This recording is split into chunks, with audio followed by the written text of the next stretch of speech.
சங்கீதம் 103 அதிகாரம். என் ஆத்துமாவே கர்த்தரை ஸ்தோத்திரி, என் முழு உள்ளமே அவருடைய பரிசுத்த நாமத்தை ஸ்தோத்திரி.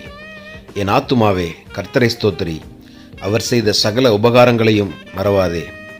அவர் உன் அக்கிரமங்களையெல்லாம் மன்னித்து உன் நோய்களையெல்லாம் குணமாக்கி உன் பிராணனை அழிவுக்கு விலக்கி மீட்டு உன்னை கிருபையினாலும் இரக்கங்களினாலும் முடிசூட்டி நன்மையினால் உன் வாயை திருப்தியாக்குகிறார். கழுகுக்கு சமானமாய் உன் வயது திரும்ப வால வயது போலாகிறது. ஒடுக்கப்படுகிற யாவருக்கும் கர்த்தர் நீதியையும் நியாயத்தையும் செய்கிறார். அவர் தமது வழிகளை மோசேக்கும் தமது கிரியைகளை இஸ்ரவேல் புத்திரருக்கும் தெரிய பண்ணினார்.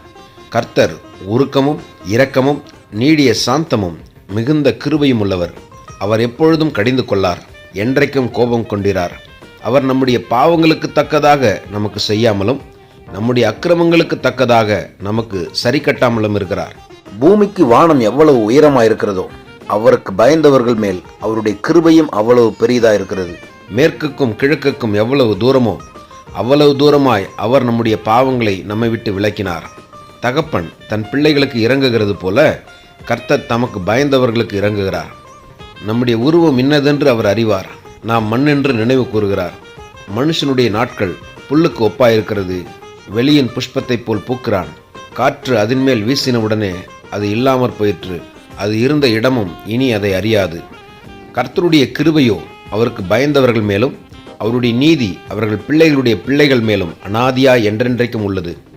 அவருடைய உடன்படிக்கையை கைக்கொண்டு அவருடைய கட்டளைகளின்படி செய்ய நினைக்கிறவர்கள் மேலேயே உள்ளது.